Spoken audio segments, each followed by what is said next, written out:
Hello, and thank you for joining me today for the Medicare and Employer-Based Coverage Medicare presentation. My name is Melissa Devine, and I am with you today on behalf of the Medicare Medicaid Assistance Program, often referred to as MAP, and the Area Agency on Aging 1B. Today, we will discuss who the Medicare Medicaid Assistance Program is, what we do here at MAP. Of course, we'll give you the background so that you can understand Medicare, and we'll discuss Medicare's coordination of benefits with programs like HSAs, COBRA, Federal Health Employee Benefits, and Retiree Coverage. MAP counselors are certified and have been trained in healthcare benefits counseling. This includes Medicare, Medicaid, and other insurance products. MAP counselors are not connected with any insurance company, and they are not licensed to sell insurance. In many states, MAP is referred to as the SHIP program, or the State's Health Insurance Program.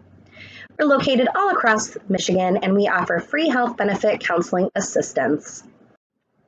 A MAP counselor can help you understand new healthcare options, understand Medicare and Medicaid, compare or enroll you in Medicare prescription drug coverage, help you review Medicare supplemental insurance needs, help you understand Medicare health plans, apply you for Medicaid or a Medicare savings program, or even the low-income subsidy, and also identify and report Medicare and Medicaid fraud and scams. Medicare is health insurance for three groups of people: those 65 and older, those under 65 with certain disabilities, and those of any age with end-stage renal disease, or ESRD. It is administered through the Centers for Medicare and Medicaid Services, but enrollments take place through Social Security's administration for most, or the Railroad Retirement Board for railroad retirees. It is important to understand Medicare. Medicare has well-defined benefits and exclusions. It does not cover dental, hearing, or vision care, except under special circumstances. It does not cover long-term custodial care, and it places limits on certain care items such as physical therapy, durable medical equipment, and more. It also does not cover over-the-counter medications. Medicare does work with private insurance companies to provide Part D prescription drug coverage, supplemental or Medigap plans that help fill in the gaps in original Medicare costs, and for Medicare Advantage plans. Those plans combine parts of original Medicare, usually with prescription coverage, and often some dental, hearing, and vision. Medicare has four parts. Part A is hospital insurance. Part B is medical insurance. Part D is prescription drug coverage. And Part C, which is Medicare Advantage plans. These are plans like HMOs and PPOs, and typically roll Parts A, B, and D together into one plan. When you first enroll in Medicare and during certain times of the year, you can choose how you get your Medicare coverage. There are two main ways to getting Medicare. You have the first route, Original Medicare, which includes Medicare's Part A, hospital insurance, and Part B, medical insurance. You'll then want to join a separate Medicare drug plan, or Part D, to help cover your prescription drug costs. And to help pay your out-of-pocket costs in Original Medicare, like your 20% coinsurance, you can also shop for and buy supplemental coverage. Using Original Medicare, you can see any doctor or go to any hospital that accepts Medicare anywhere in the U.S. The second route is through Medicare Advantage. This is also known as Part C. It's an all-in-one alternative to Original Medicare. These bundle plans include Part A, Part B, and usually Part D. They may have lower out-of-pocket costs than Original Medicare, and in most cases, you'll need to use the doctors who are in that plan's network. Most plans offer extra benefits that Original Medicare doesn't cover, like vision, hearing, dental, and more. Original Medicare is comprised of Part A and Part B. Medicare Part A, or hospital insurance, helps pay for medically necessary services like a hospital inpatient care, which could include a semi-private room, meals, general nursing, and other hospital services and supplies. Skilled nursing facility, which is not custodial or long-term care, but is covered when certain conditions are met. Home health care, hospice care, and even blood transfusions as an inpatient. Medicare Part B covers a number of medically necessary services and supplies. That would be doctor services for doctor visits, outpatient medical and surgical services, home health care services, durable medical equipment, preventative services like exams, lab tests, screenings, and shots to help prevent, find, or manage a medical problem. Preventative services may find health problems early when treatment works best. While technically Part D is optional, in most cases there are penalties to not enrolling in Part D. Part D can be the most complicated part of enrolling in Medicare. It involves researching plans, comparing prices, and more. MAP counselors are trained to assist beneficiaries and take the stress out of enrolling. People with limited income and resources may be able to get extra help to pay for their Medicare drug plan. There's also different rules then for how to choose a plan. So, in order to have Part D, it's provided by private insurance companies. You must choose to enroll and then join that plan. Each plan has their own set formularies, which would be a list of medications that they cover. You would pay a drug plan premium monthly, and there's an annual deductible and, of course, cost sharing with co-payments for the medications. If someone is already receiving Social Security benefits, for example, getting early retirement, they will be automatically enrolled in Medicare Part A and Part B without an additional application. They will receive an initial enrollment period package, which includes their Medicare card and other information. This takes place about 3 months before they turn 65, or 3 months before their 25th month of disability benefits. Coverage then begins on the 25th month of disability benefits. If someone is not getting Social Security or Railroad Retirement Board benefits, for instance, maybe you're still working, then you'll need to sign up for Part A, even if you're eligible to get it premium-free. You should contact Social Security 3 months before turning 65. If you worked for the railroad, you will want to contact the Railroad Retirement Board to sign up. While Medicare is administered by the Centers for Medicare and Medicaid Services, Social Security Administration is responsible for enrolling most people into Medicare. The Railroad Retirement Board is responsible for enrolling railroad retirees into Medicare. If you're not automatically enrolled, then you can choose to sign up for Part B during your initial enrollment period. You can sign up for Part B anytime during the 7-month initial enrollment period that begins 3 months before the month that you're eligible for Medicare, and choose whether to enroll in Part B. If you enroll, you will then begin paying a monthly premium for Medicare's Part B. For 2021, that is $148.50 a month for most people. Social Security advises people to apply for Medicare benefits 3 months before turning 65. You do not have to be retired to get Medicare.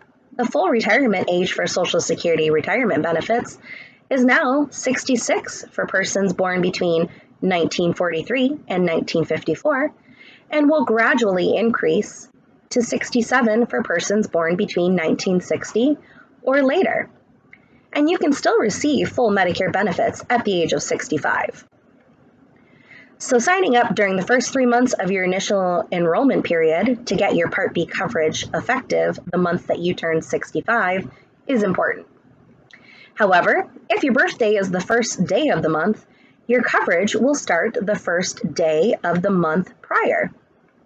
If you wait to sign up until the last 4 months of your initial enrollment period, your Part B start date will be delayed. This is a look at the original Medicare ID card. It's red, white, and blue, and used when a beneficiary gets health care. The Medicare ID card shows the Medicare coverage, Part A for hospital and or B for medical, along with the date that the coverage begins.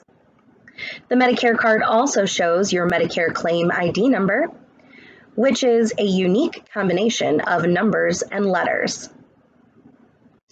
If you choose another Medicare health plan, your plan may give you a new card to use when you get healthcare services and supplies. You should contact Social Security or the Railroad Retirement Board if you receive railroad retirement benefits, if any of the information on the card is incorrect. And if you don't want Part B, follow the directions on the back and return the card. We can talk more in just a bit about why you might not want Part B right now, but rather enroll later. If you have Medicare and other health insurance or coverage, each type of coverage is called a payer. When there's more than one payer, coordination of benefits rules decide which one pays first. The primary payer pays what is owed on your bills first, and then sends the rest of it to the secondary or supplemental payer to pay on. In some rare cases, there may also be a third payer or tertiary payer. What it means to pay primary versus secondary? Well, the insurance that gets payment first, or primary payer, pays up to the limits of their coverage. The one that pays second, or the secondary payer, only pays if there are costs that the primary insurer didn't cover. The secondary payer, which may be Medicare, may not pay all of the uncovered costs. If your employer insurance is the secondary payer, you may need to enroll in Medicare Part B before your insurance will even pay. If the insurance company doesn't pay the claim promptly, usually within 120 days, your doctor or other provider may bill Medicare. Medicare may make a conditional payment to pay the bill and then later recover any payments the primary payer should have made. How Medicare coordinates with other coverage. If you have questions about who pays first, or if your coverage changes, give a call to the Benefits Coordination and Recovery Center at 1-855-798-2627. Let your doctor and other healthcare providers know about any changes in your health insurance and coverage when you get care.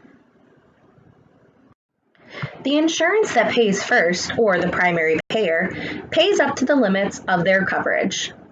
The one that pays second, or the secondary payer, only pays if there are costs the primary insurer didn't cover.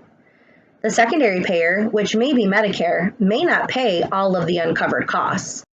Job-based insurance is insurance offered by an employer or union for current employees and family members. Job-based insurance allows you to delay Medicare enrollment without negative consequences in some situations. However, you may want to enroll in Medicare depending on whether your job-based insurance pays primary or secondary. In most cases, you should only delay enrolling in Medicare Part B if your job-based insurance is the primary payer, meaning it pays first for your medical bills, and that Medicare is secondary. And if you wait, you will have a special enrollment period to enroll in Medicare Part B when you lose your job-based coverage. If you are eligible for Medicare because you are 65 or older, job-based insurance may be secondary if it's from an employer with fewer than 20 employees. Medicare is primary in this case, and if you delay Medicare enrollment, your job-based insurance may provide little or no coverage. You should enroll in Part B to avoid incurring high costs for your care. If you're 65 and older and on Medicare, your job-based insurance may be primary if it's from an employer with 20 plus employees. Medicare would then be secondary in this case, and some people choose not to enroll in Part B because of its monthly premium, which is $148.50 for 2021. If you are eligible for Medicare because you received Social Security disability insurance for 24 months, the job-based insurance may be secondary if it's from an employer with fewer than 100 employees. Medicare would then be primary in this case, and if you delay Medicare enrollment, your job-based insurance may provide little or no coverage. You should enroll in Part B to avoid incurring high costs for your care. If you are eligible for Medicare because you have received Social Security disability insurance for 24 months, job-based insurance is primary if it's from an employer with 100 plus employees. Medicare then would be secondary in this case, and some people may choose not to enroll in Part B because of the additional monthly premium. Again, that is $148.50 per month for 2021. In either case, disabled or aged into Medicare, to find out if your job-based insurance is primary or secondary, contact your or your spouse's HR department. MMAP can also help you understand how Medicare pays primary or secondary based upon other insurances. Health savings accounts, or HSAs, are accounts for individuals with high-deductible health plans. There's funds that are contributed to an HSA that are not taxed when put into the HSA or when taken out, as long as they are used to pay for qualified medical expenses. Your employer may oversee your HSA, or you may have an individual HSA that is administered by a bank, credit union, or insurance company. If you have a HSA and will soon be eligible for Medicare, it's important to understand how enrolling in Medicare will affect your HSA. High-deductible health plans. In order to qualify to put money into your HSA, you must be enrolled in a high-deductible health plan, and you may not have any other health insurance. This includes Medicare or coverage from a spouse or family member. High-deductible health plans have large deductibles that members must meet before receiving coverage. That means this high-deductible health plan members will pay in full for their health costs until they reach their deductible for the year. Afterwards, the high-deductible health plan will then cover all of the members' costs for the remainder of the year. If you enroll in Medicare Part A and or B, you can no longer contribute pre-tax dollars to your HSA. This is because with an HSA, you cannot have health insurance other than the high-deductible health plan. The month your Medicare begins, you should stop contributing to your HSA. However, you may continue to withdraw money from your HSA after you enroll in Medicare to help pay for medical expenses such as deductibles, premiums, copays, and coinsurances. If you use the account for qualified medical expenses, its funds will continue to be tax-free. Whether you should delay enrollment in Medicare so you can continue contributing to your HSA depends on your circumstances. You work for an employer with fewer than 20 employees, you may need Medicare in order to have primary insurance, even though you will lose the tax advantages of your HSA. This is because health coverage from employers with fewer than 20 employees pays secondary to Medicare. And if you work at this kind of employer and fail to enroll in Medicare, you may have little to no health coverage because your health plan does not have to pay until after Medicare pays. Health coverage from an employer with 20 or more employees pays primary to Medicare. So you may choose to delay Medicare enrollment if you work at this kind of employer and continue putting funds into your HSA. But you must delay both Medicare Part A and Part B to do so. In either case, you will be able to enroll in Part A and will have access to the Part B special enrollment period when you lose coverage or retire. If you choose to delay Medicare Part A and Part B enrollment because you are still working and want to continue contributing to your HSA, you must also wait to collect Social Security retirement benefits. This is because most individuals who are collecting Social Security benefits, when they become eligible for Medicare, are automatically enrolled into Medicare Part A. You cannot decline Part A while collecting Social Security benefits. The takeaway here is that you should delay Social Security benefits and decline Part A if you wish to continue contributing funds to your HSA. If you decide to delay enrolling in Medicare, make sure to stop contributing to your HSA at least 6 months before you do plan to enroll in Medicare. This is because when you enroll in Medicare Part A, you receive up to 6 months of retroactive coverage, not going back farther than your initial month of eligibility. If you do not stop HSA contributions for at least 6 months before Medicare enrollment, you may incur a tax penalty. If you require counseling about HSAs, consult with a tax professional. Retiree insurance is a form of health coverage an employer or union may provide to former employees. Retiree insurance is almost always secondary to Medicare, meaning that it pays after Medicare and may provide coverage for Medicare cost sharing, like deductibles, co-payments, and coinsurance. Because retiree insurance is secondary, you should enroll in Medicare to be fully covered. You may be able to keep your retiree insurance as primary after you become Medicare eligible if you have end-stage renal disease or ESRD, or if you have federal employee health benefits. The decision to keep retiree coverage after you enroll in Medicare is a personal one that depends on your costs and anticipated healthcare needs. Retiree coverage premiums can be costly, but it may be worthwhile to keep your plan if you anticipate high Medicare costs. Retiree coverage may also pay for care or other items and services that Medicare does not cover, such as vision care, dental care, and or off-formulary or over-the-counter prescription meds.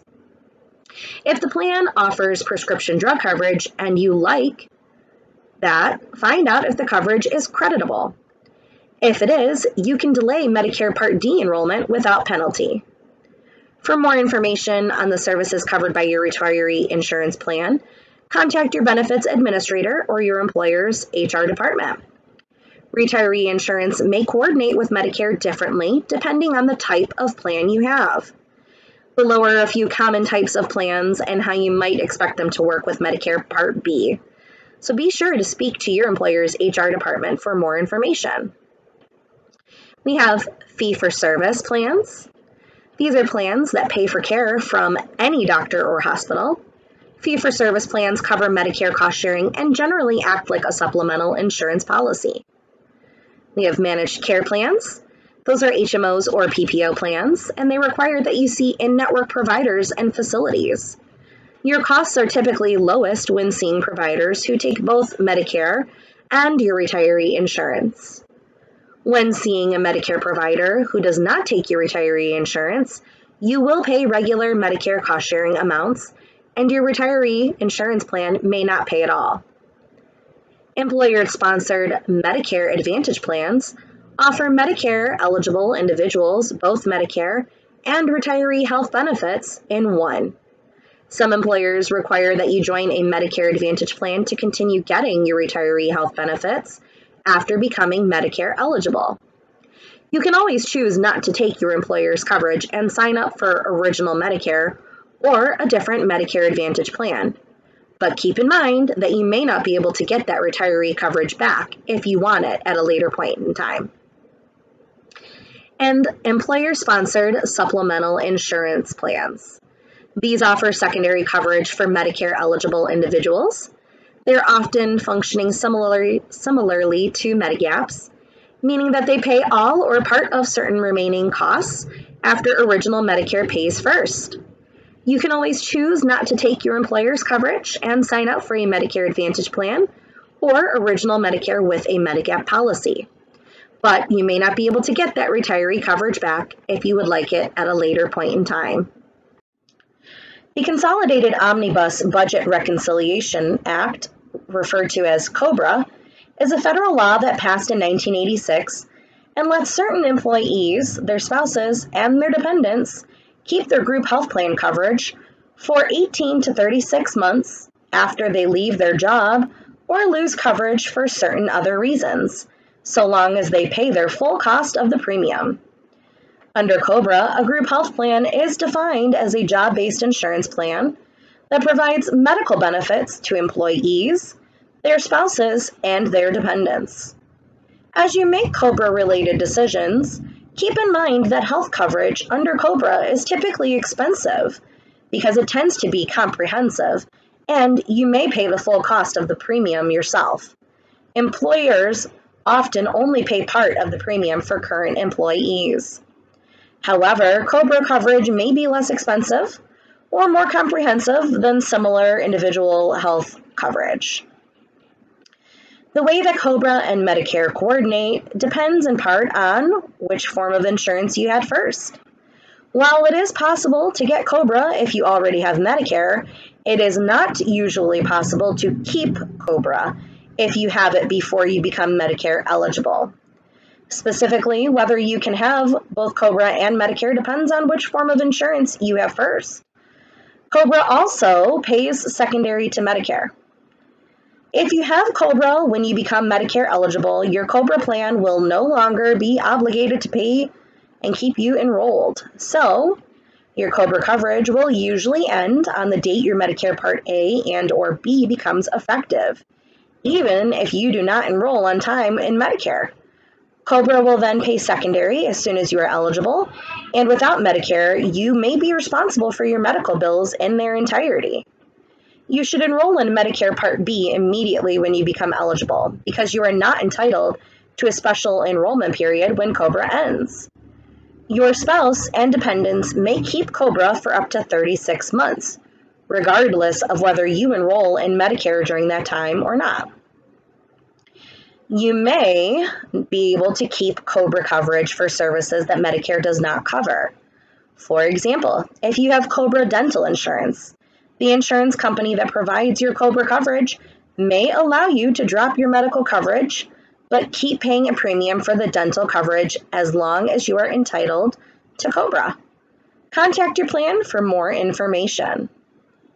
If you have Medicare Part A or B when you become eligible for COBRA, you must be allowed to enroll in COBRA. Medicare is your primary insurance and COBRA is secondary. You should keep Medicare because it is responsible for paying the majority of your health care costs. COBRA is typically expensive, but it may be helpful if you have high medical expenses and your plan covers your Medicare cost sharing for offers other than needed benefits, or if the COBRA policy also covers other family members who are not Medicare eligible. If you are eligible for Medicare due to end-stage renal disease, or ESRD, your COBRA coverage is primary during the 30-month coordination period.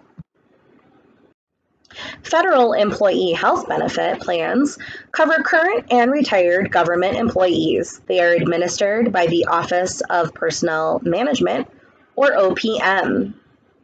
Federal employee health benefit plans follow some of the same coordination of benefit rules and rules for delaying Medicare enrollment as non-federal job-based insurance and retiree insurance does, with a few exceptions. Because you or your spouse work for the federal government, an employer with 100 and plus employees, the federal employee health benefit is always primary during active employment.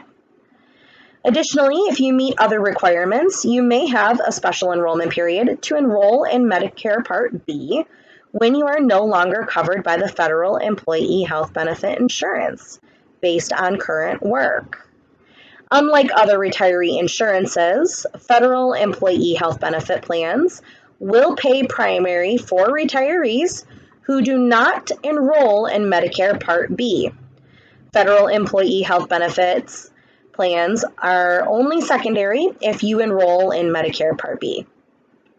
Whether to enroll in Part B or use the federal employee health benefit as primary coverage is a personal decision based on your individual circumstances. You should look at the costs and the benefits of each insurance plan and make the choice that is best for you. Some questions to consider would include: which forms of insurance do your providers take? Which kind of services do you use regularly? Which coverage offers the flexibility that you need? If you decide to enroll in Part B, you should do so within 8 months after you no longer have federal employee health benefit coverage from a current employment. Review your federal employee health benefit plan brochure for more details. You may be unable to enroll in federal employee health benefits again if you disenroll. If you stay enrolled in the federal employee health benefits and take Part B, Medicare will be primary.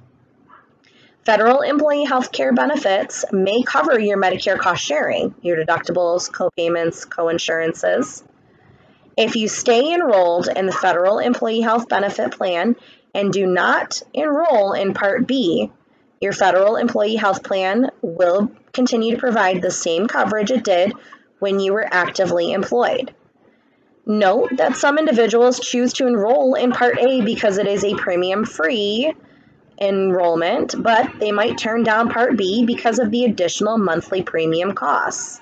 Again, for this year, that is $148.50. For those who want to enroll in Part B in the future, you may face penalties and you might have to wait until during the general enrollment period to do so. If you keep federal employee health benefits, you must continue paying the full federal employee health benefit premium, regardless of whether you take Medicare or not. Special enrollment periods are periods of time outside of normal enrollment periods where you can enroll in health insurance. They are typically triggered by specific circumstances. The Part B special enrollment period is a period of time when you can enroll in Medicare Part B after your initial enrollment period. You can use the Part B special enrollment period while you are covered due to current work and for 8 months after you no longer have coverage from the current work or job-based insurance. Using the Part B special enrollment period also means you will not have to pay a Part B late enrollment penalty. If you are considering delaying Part B enrollment because you have job-based insurance, make sure to also learn whether your coverage will be primary or secondary. If you use the Part B special enrollment period, you must meet 2 of the criteria. You must have insurance from your current work. That would be your job, your spouse's job, or sometimes another family member's job. Or have had such insurance within the past 8 months, and you must have been continuously covered by job-based insurance or Medicare Part B since becoming eligible for Medicare. And you are ineligible for the Part B special enrollment period if you go more than 8 months in a row without coverage from either Medicare or insurance from your current work.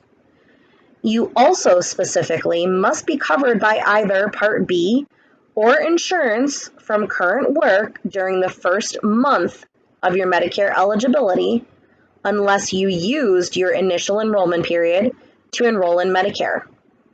In most cases, you should enroll in Medicare immediately after your job-based insurance ends to avoid gaps in coverage, even though your special enrollment period may last for several more months.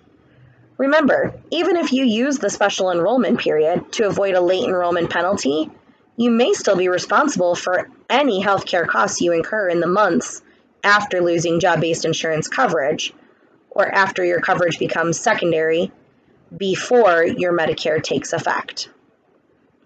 If you plan to delay enrollment into Part B and use the special enrollment period later, keep records of your health insurance coverage. You will be required to submit proof of your enrollment in job-based insurance when accessing the special enrollment period. Proof of enrollment in job-based insurance includes written notices from your employer or plan, documents that show health insurance premiums have been paid, including W-2s, pay stubs, tax returns, and even receipts. And of course, health insurance cards with the appropriate effective dates. If you are covered by creditable drug coverage, you can delay Medicare Part D enrollment without penalty. Creditable drug coverage is on average as good as or better than the basic Part D benefit.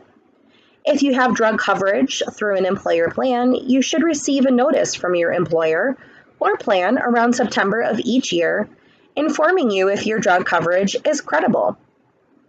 If you have not received this notice, contact your Human Resources Department, the drug plan, or benefits manager.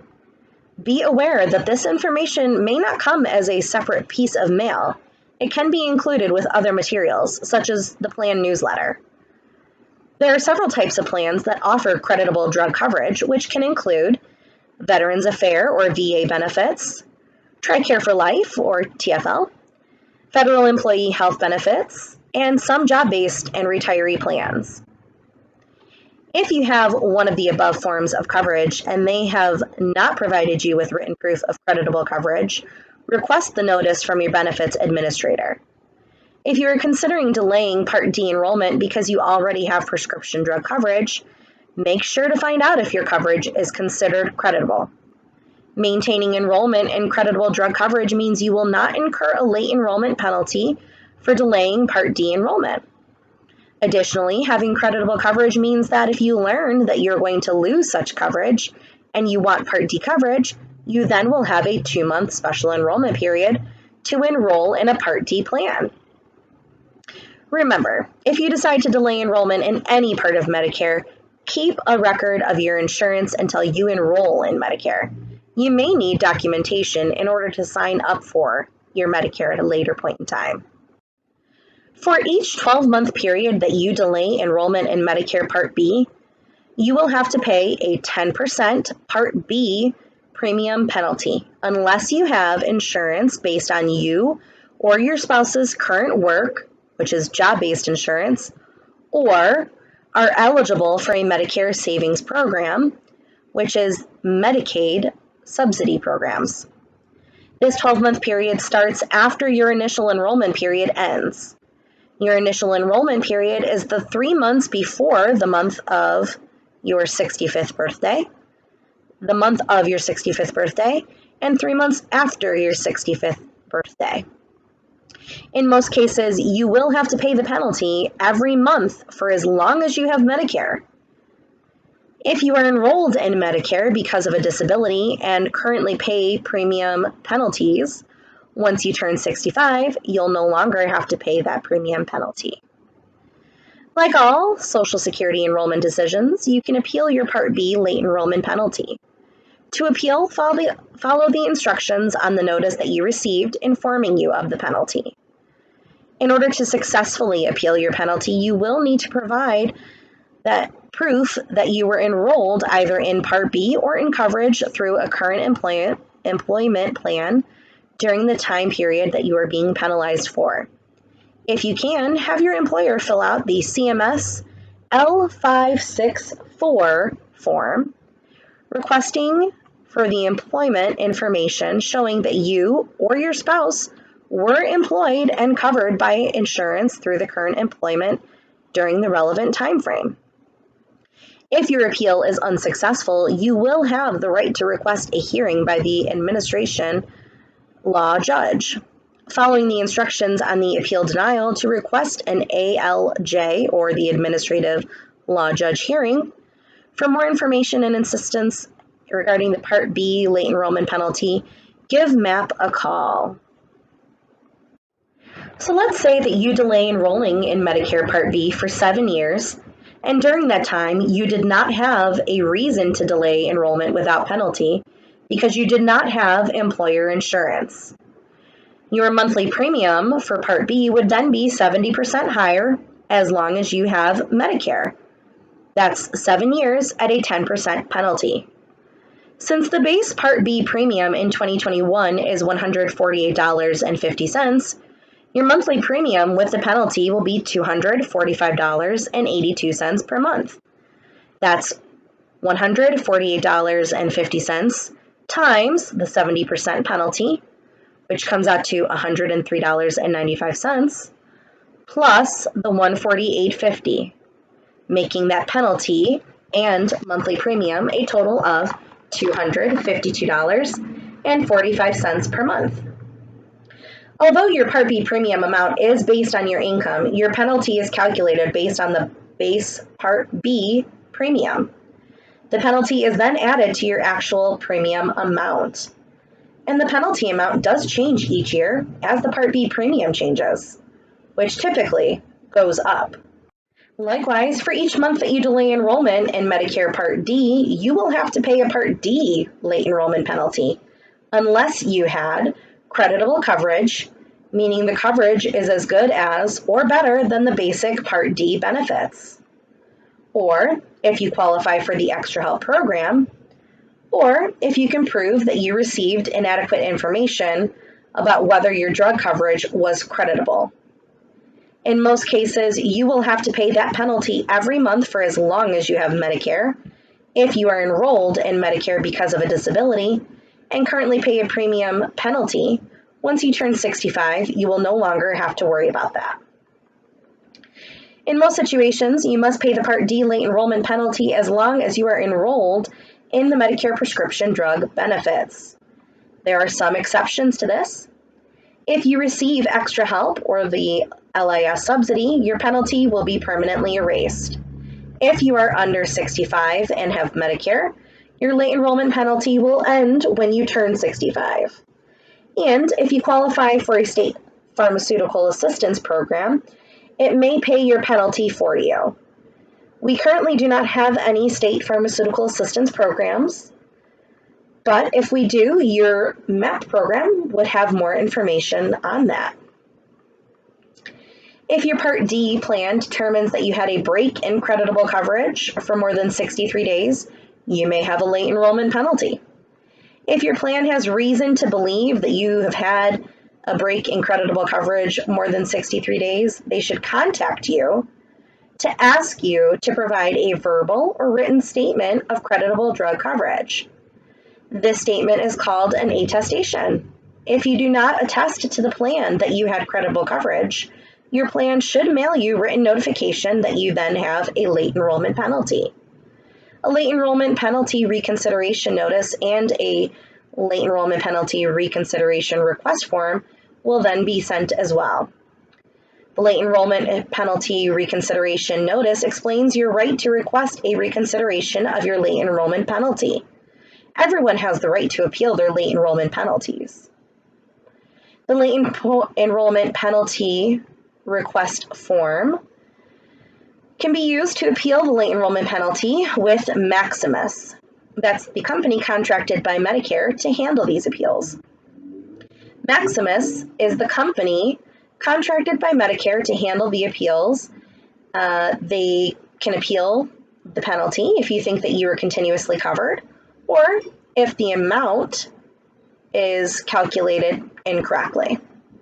You should complete the late enrollment penalty reconsideration request form that you received from your plan and attach any evidence that you have and mail everything to Maximus. Their address is Maximus, Maximus, Federal Services, 3750 Monroe Avenue, Suite 704, Pittsford, New York, 14534. Let's say that you delayed enrollment into Part D for 7 months and you do not meet any of the exceptions listed below or above. Your monthly premium would be higher by an amount that is 7% of the national base premium for as long as you have Part D. That's 7 months times 1%. The national base premium in 2021 is $33.06 a month. Your monthly premium penalty would therefore be $2.31 per month, which you would pay in addition to your plan's premium. The Part D penalty is always calculated using the national base beneficiary premium.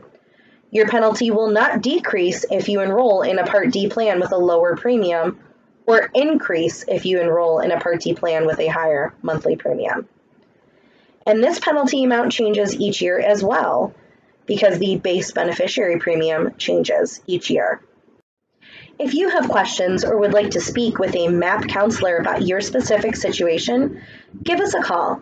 We are currently counseling over the phone and Zoom, and in some places where we may be available to safely do so in person. Our services are confidential and unbiased, and no question is too trivial. We often deal with the very complicated questions as well. For more information on Medicare, you can visit Medicare.gov, read through the Medicare and You Handbook, which is delivered to you each year. Call 1-800-MEDICARE, or most importantly, give your local MAP counselors a call. Our number is 800-803-7174. We are here to help you and look forward to assisting you further. Thank you so much for joining me today.